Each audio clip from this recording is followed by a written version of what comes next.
Families in Mexico desperately search for their loved ones after this state-owned pipeline exploded, killing at least 90 people. But who's to blame? I'm Imran Garda, and today's newsmaker is Mexico's pipeline explosion. In Mexico's Hidalgo state last Sunday, hundreds of people crowded around a ruptured pipeline to collect from a spewing fountain of fuel. Moments later, disaster struck. The pipeline exploded, killing most almost instantly. Many blamed the victims themselves, a notion Mexico's president, Andrés Manuel López Obrador, was quick to reject, instead blaming poverty and unemployment created by his predecessors. Now that the flames are dying down, many want to hold those responsible to account. But who are they? That debate in a moment. But first, here's Randolph Nogel. Esta explosión que cobró la vida de al menos 20 personas. En el lugar, bueno, pues ya hay familiares al ingreso en la entrada principal. The inferno was brought under control at night.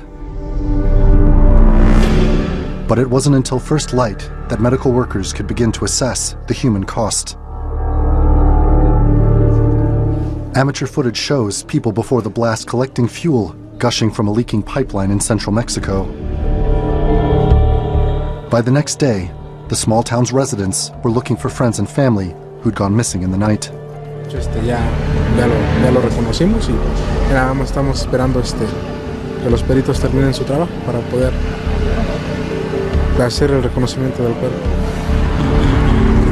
Quisiera tenerlo, no sé, a lo mejor un vivo o no sé lo que pueda pasar, pero quisiera tenerlo ya.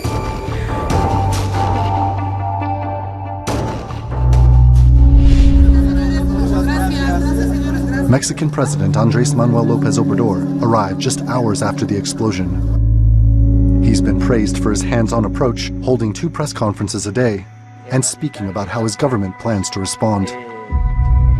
While he's promised to step up security to prevent fuel theft, he didn't blame the villagers who'd siphoned off gasoline, but rather their desperate economic conditions. Ningún mexicano va a tener la necesidad de dedicarse a esas actividades porque va a tener ahora trabajo. His administration began a crackdown on the country's significant illicit fuel market in December.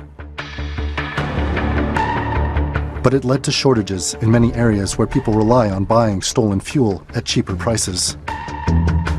This incident is widely viewed as a first test for López Obrador, who took office last month after campaigning against corruption. He said his attorney general will investigate the response by security forces, as well as that of the state-run oil firm Pemex. The country's outdated pipeline system is vulnerable to thousands of illegal taps every year. López Obrador's administration is instead investing in military trucks to transport fuel.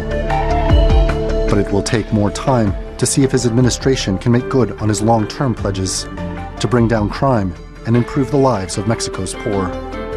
Randolph Nogel, The Newsmakers. Let's go to our panel now. In Mexico City is Federido Mont. He's a journalist with El Sol de Mexico newspaper. Also with us is Jaime López Aranda Trewata. He's a security analyst and former Mexican government official. Gentlemen, I thank you for joining us on The Newsmakers. Jaime, let me start with you. After the tragedy, people want answers and they want to hold someone to account. Who do you hold to account with a tragedy like this? Well, there's a lot of blame to go around. I mean, on many levels. It's hard to pin it on a single person because it was an institutional failure. The people on the ground probably acted, the soldiers and the federal police on the ground probably acted correctly, being circumstances. But the question remains why they were not given adequate support or why they were not given backup in a timely fashion. There's also to blame, in a larger scheme, Pemex, because of the protocols and the series of mistakes that it has made in its regarding security. You could also place the blame on the local government, the state government and the municipal government that have allowed these activities to continue and impeded for a long time. There's a lot, this is a huge illegal market there. You could fault the federal government as a whole for having been implementing anti-oil theft strategy that, clearly has improved many visible results. And still has caused a fuel shortage. I mean, again, there's a lot of blame to go around. It was an institutional failure on all levels. Okay. Of course, you could also blame to some extent the people who actually rushed towards the fuel for, I mean, the blatant disregard for their own safety, I'm sorry. Right. Okay. So institutional failure. Let's take this, I guess, in two layers, right? So we'll discuss the deeper layers in a moment. But Federico, would you accept that on the surface layer, that police, or the army rather, failed to cordon off the area and they might have saved lives, and also the oil company probably should have stopped pumping oil once they knew there was a breach? Can we at least admit that both those things were wrong? Yeah, because as far as I'm concerned, they weren't informed at least 6 hours before the explosion. And the monopoly, Pemex, is to be blamed because in 2009, they delivered to the governors and mayors its security map. And that is why some governors who now are indicted and wants to be extradited to the United States have that security route. That is since 2009. So Pemex monopoly is to be blamed, and probably the army as well, because they couldn't handle the whole story. And that is why at least 500 people got close to the pipeline, and they all knew what was going to happen. And so army and both local and state government are to be blamed, but not this current government. I'm talking about Felipe Calderón, governor, his presidency, because they delivered that security map to the three state level of government. Jaime, when we look at government responsibility, this current government saying we've inherited a mess from the previous government, is that fair? Well, I mean, it's a political stance. I mean, I'll give them that. I mean, you have to, pretty much every single government in Mexico has inherited a mess from the previous one. And not only in Mexico, Latin America, and around the world. That's just kind of the thing you do. But it contradicts itself in two important manners. I mean, the first one is after the electoral victory, what the current government said, the incoming government then, what they said was that they appreciated the economic stability, they appreciated the conditions that they were being handed over the country. I mean, it was a long transition with designated people for that. So to call yourself surprised after all those months, I mean, that's kind of disingenuous. On a deeper level, on a more important level, it's like they're basically doing, for the most part, what their predecessors have been doing. Federico mentioned the Calderón administration, also the Peña administration. The anti-oil theft strategy of López Obrador is practically indistinguishable from theirs, except for closing down the pipelines, which again caused its own problems. So I would say that more than a fair characterization, it's a political one. Again, it's at some point there was this major crisis in Mexico, the economic crisis, and the president at the time said, you know what, they handed over the economy with me, hanging by a thread. And his predecessor basically said, it's like, yeah, but I didn't cut the thread. It's always hanging by a thread. So if you're aware that there is there are major problems and that there are major obstacles, which pretty much everybody who has ever been in the government knows that there's always major obstacles and there's always major problems, then perhaps you should be more careful with your approach. Right. Okay, so let me ask Federico. Federico, is that a fair point from Jaime, that it's an easy cop-out for this government to say, well, the mess comes from the previous government, they just handed over the reins to us and we're just getting our feet under the desk? There has been a transition. They have had an opportunity to try and fix this. Why blame the previous government? Because it has a date. Let us back to 2002 under President Fox's administration. He knew what was happening inside Pemex, and particularly with its union workers. In 2002, there's a pipeline in Tula, which was stolen from the drug smugglers, because those who have been stealing gas or fuel from Mexico's oil monopoly belongs to the gangs. And so the Mexican government knew about that in 2002. That's exactly what President López Obrador has stated yesterday during his press conference. he turns us back to 2002, and he says at least $25 billion has been stolen by the drug leaders, and they belong to the what we call huachicoleros. So when President López Obrador was in his political campaign, he promised to the people that he was going to stop this turning of fuel thieves all around the Mexican Republic. And though he never established a date, probably by his end of his tenure, he's going to crack down all of those thieves who belongs to different gang cartel leaders. There are two possible thief leaders, one from Tamaulipas and the other one from the state of Hidalgo, and those are to be blamed due to this stealing of fuel all around the Mexican Republic. Okay, well, they have names. Okay, interesting. I want to bring in Jaime. So, and sorry to interrupt you, right, Jaime? So you have the leadership making that distinction between those who are the cartel leaders of this illicit operation and this illegal oil siphoning, and the ordinary people who were blown up. And we have President Andrés Manuel López Obrador saying we have the conviction that the people are good, that they are honest, that if they arrived at these extremes, these practices, it's because they were completely abandoned by the state. And so he refused to victimize those people. Would you agree that that was extremely important for him to do that? Yes, I mean, it was pretty much the only appropriate option he had. I mean, going back to, right now, President López Obrador has gone back to the, back in the campaign, he used this phrase that became like this catchphrase, right? Abrazos no balazos, which translates roughly as hugs, not getting shot or not being shot. Basically, what he said was that his presidency was going to emphasize the social, the more soft side, trying to bring the people into the fold, not using as much, coercive force. So going back to that, in the face of more than 80 people getting blown up, who are clearly not part of any criminal organization, it was the only appropriate option, and I think it was the right call to make. Having said that, it does show the limits or the inadequacies of his strategy. Because as Federido was saying, he was saying correctly, of course there are big criminal groups behind this. Some of them are identified, some of them are not. Some of them are connected to them, and some of them are not. But at the same time, what we saw in the explosion, in this huge tragedy, was not the organized crime, the abstract organized crime with high-profile names. What we saw was actual people, civilians, people from the street getting blown up. And they were participating not in the huachicoleo as we tend to simplify. They were just they were trying to take advantage of an opportunity to, basically to steal.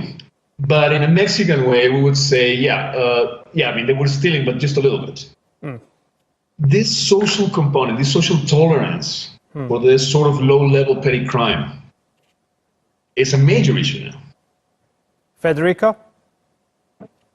Those are people who are on their poverty level. They earn, those who work close to last Friday pipeline, they earn at least $3 a day as a wage for living.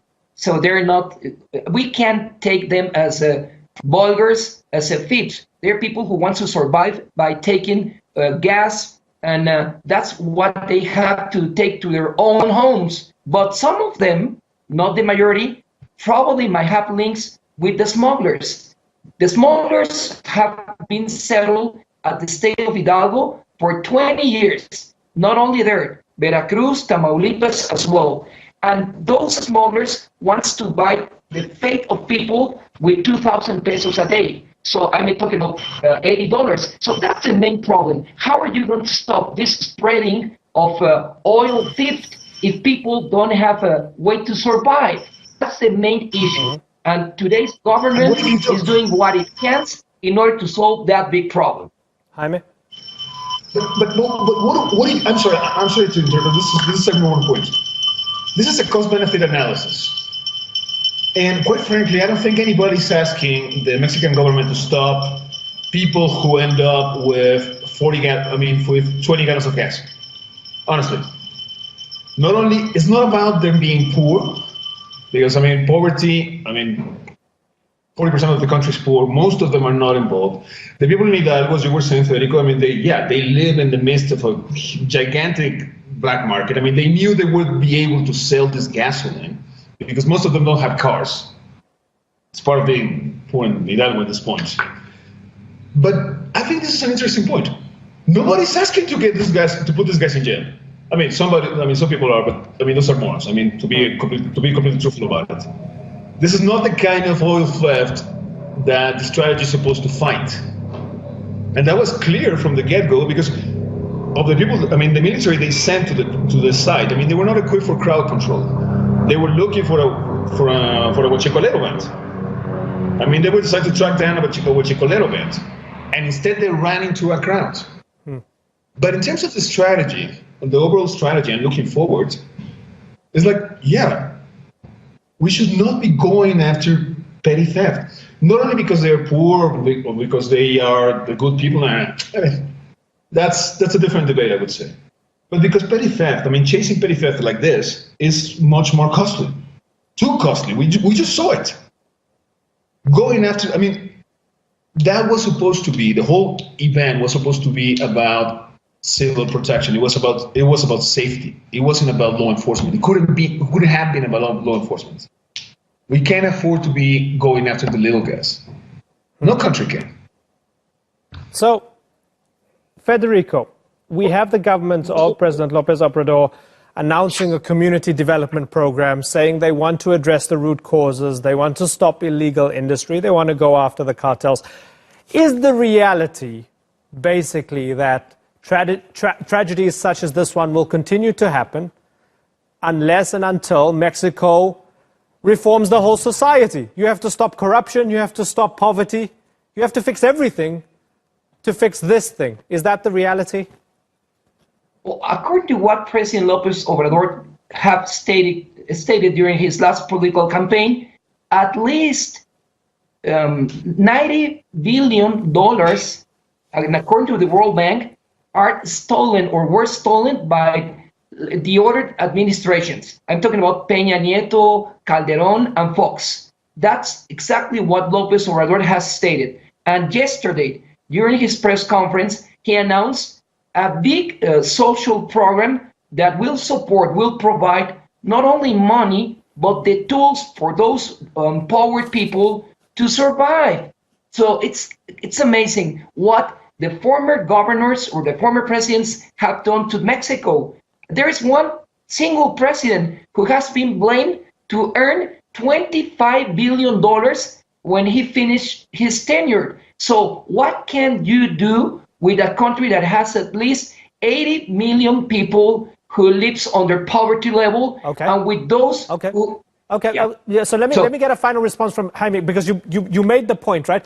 Is the real problem here, Jaime, that previous administrations, rather than poor people siphoning oil, the real problem is previous administrations have siphoned the nation's funds? That's it, no more, no less.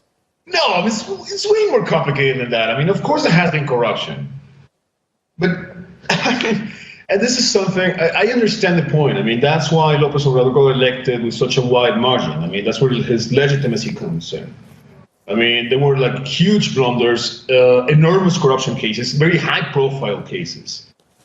And yeah, I mean, that was a driver for the election. It was a correct driver for the election. Now, this is government. This is different.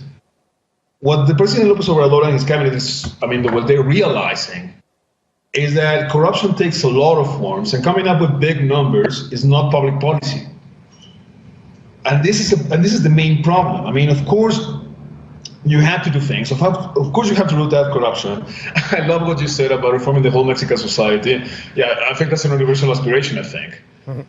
But in practical terms, you have to go down to the ground and actually take concrete steps. Right. One of the concrete steps that Federico was already referring, I mean, giving money to people who are below the poverty line, who might be at risk of becoming involved in criminal activities.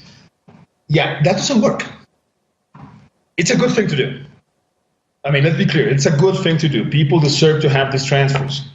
But that has not diminished crime anywhere. Okay. Well, it's regrettable that it's regrettable that it took for almost 100 people to die for us to have what I think is a really important conversation about the very state of how Mexico is run. And I look forward to having more conversations with you two gentlemen in the future. Federico Mont and Jaime Lopez Aranda Trewata, thank you very much for joining us.